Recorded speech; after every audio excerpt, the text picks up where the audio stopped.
Welcome to On the Fence Reviews, where we are going to review the movie Interstellar. This is my favorite movie of all time. Interstellar is a 2014 sci-fi film directed by Christopher Nolan, who stars Matthew McConaughey, Anne Hathaway. It is a fantastic film. It is by far one of the best Christopher Nolan movies out there. So we're reviewing it today.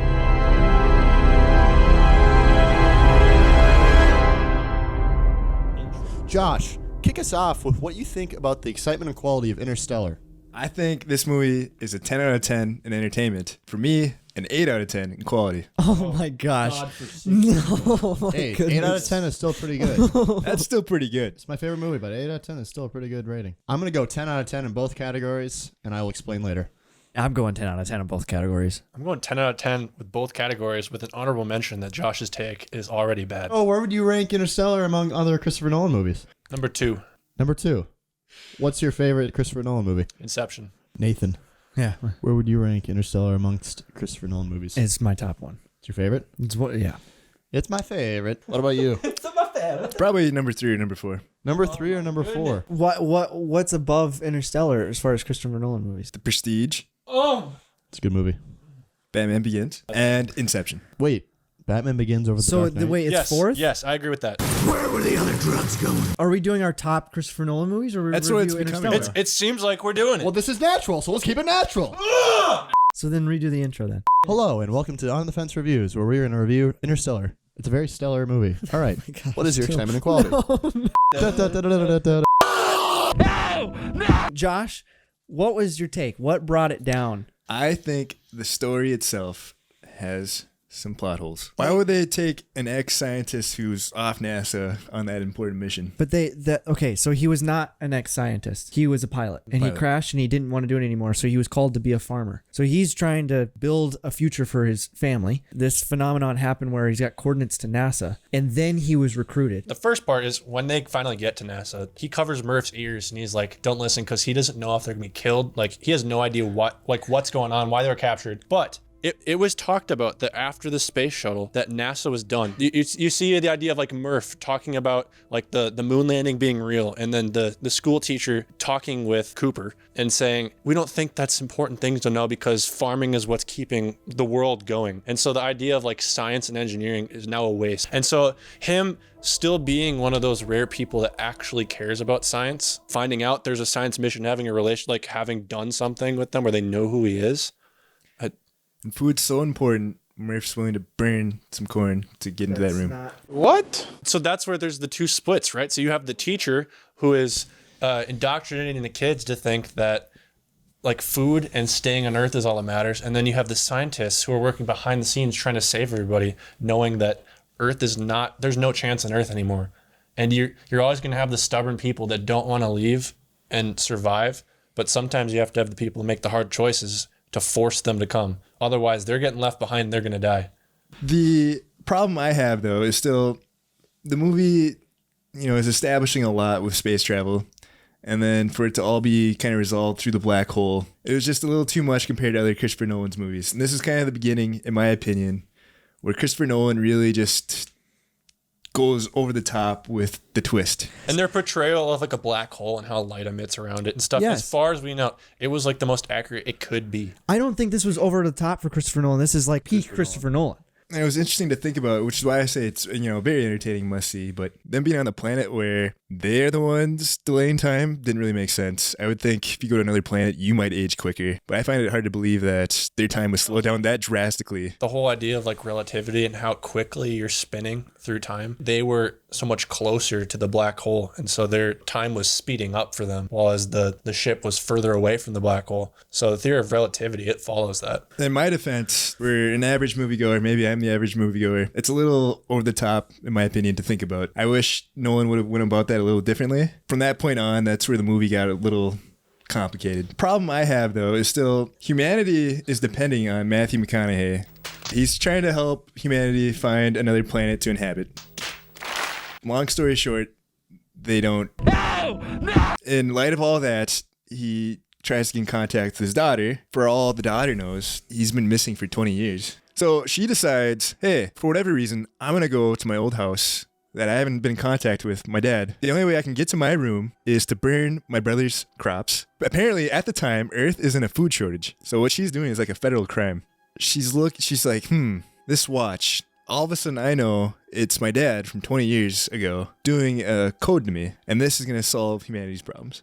The whole point of her burning the crops was to get the kid out of the house because he had asthma problems. He was dying in that house. And burning the crops was because they were some of the only people left on the planet that wanted to stay. They did not want to go. They were anti-science. And she's like, let's make Earth completely done. We can't use it anymore. We have to go. She was using it to save the kid and save the family.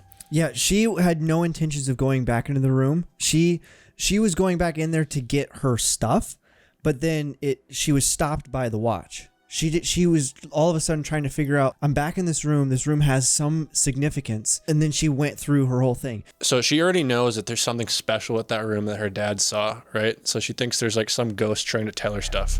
I thought you were the ghost. No. No such thing as ghosts, babe. So part of me thinks that like Murphy's Law of what can happen will happen again. She's going to see it happen again. So seeing the watch do something special, she's already experienced a phenomenon like that. So she already had in her mind that type of thing and experience in that room. So I think her going back to it and seeing that happen again, I don't think that was... It was a full circle thing. You get to the end when he's in the fifth dimension, the robot assistant is also there and they're doing the codes and calculations and he's transmitting that through. So the whole point in the end is that they can get into the black hole to learn about gravity. Like gravity is like the main thing, the big problem Earth is having. When they get into the black hole, they're able to get that data from the center of the black hole and give it to the daughter. I didn't think that was the plan, though. Matt Damon... It wasn't the original plan. The original plan was to find another habitable planet. Matt Damon was on, and that was its own... So that was its own thing. There's an emotional roller coaster that's going on leading up to that point in the house because she is like, I've been betrayed by Michael Caine's character because he lied to her saying that there was no plan. I was faking these calculations because I figured it out a long time ago that there's no way for us to figure it out. So she's like, there's got to be an answer. I don't understand why all of these phenomenons were happening. That's when, as an adult, she realizes that he is the ghost. So now you come down to that emotional roller coaster and she figures it out. Well, it's very entertaining, seeing her figure it out. How exactly that translates to solving all the problems that the movie's portraying didn't really make sense to me. It didn't solve the dust problem. The Earth was not the equation to fix. Yeah, the equation was we need to figure out how to bring all of the people that are alive on Earth and bring them to this new planet. The only way to figure this out is through getting through a black hole and getting the equation for gravity. And that's what he figures out and puts Morse code into the watch in which she figures it out. And that is the data. And it wasn't like she just was given an equation and had no idea what it was either. Like her with the professor going in the NASA, their underground project, like he spent his entire career trying to figure out the equation of gravity. She was his like apprentice, like trying to help solve that. Yeah. And that's what like a good movie is one that like makes the audience think and like ponder like big thought-provoking questions. And that's what the movie does. I thought the scenes themselves very stunning, like especially for 2014 in IMAX, like that's very pretty to look at. And the soundtrack, yeah, very heartwarming. Like, it's definitely a movie that you feel really good. I just, like I said earlier, a little complicated for my take, but still a very top tier movie. What do you guys think is the best moment with the soundtrack in the movie? What pulls you the most? Well, I know for you, it's both the mountains and the docking scene. Absolutely. That's the same for me. Those are so impactful for the music. Anyway. Popular fun fact is the ticking. And that symbolizes time on Earth. And for every tick corresponds to 1.25 seconds of Earth time passing, which translates to 1 second on Miller's planet equals approximately 7 Earth hours. Well, that was a cool part, though. Like, they talk about when they get to the Miller's planet, you see the wave, and they're like, what happened to Miller? And Hathaway's character is saying, like, he probably died just seconds before they landed. That's such a cool concept. Like, he literally, like, it wasn't like he just was missing. Like, it literally just happened.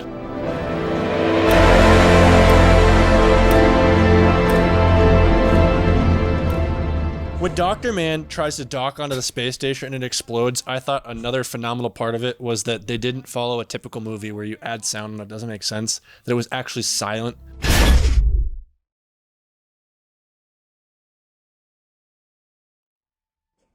It is not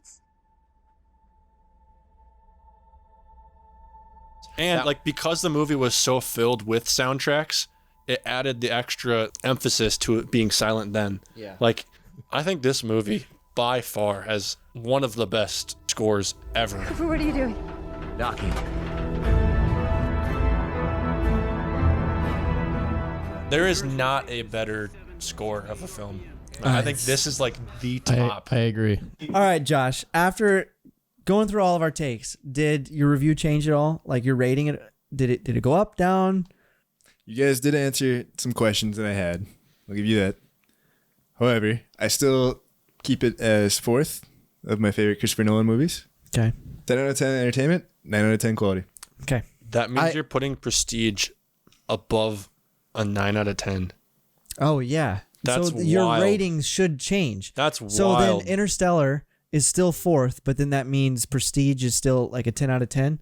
You can have ties, but give preference to a tie. I agree. Okay. All right, that's fine. I agree with that too, but Prestige thing is is 9 decimals. out of 10. We should review Prestige then. Oh my gosh. Prestige is It's a 7. also It's a 7. fantastic. No. No, it's not. Yes, it is. All right. We got to okay, for our next review, we'll probably do Prestige. But so those are our ratings for Interstellar. Let us know in the comments below what you think of the movie, and also let us know what movie you would like us to review next. Make sure you like, subscribe, hit that bell for notifications, and we'll see you in the next video. Bye.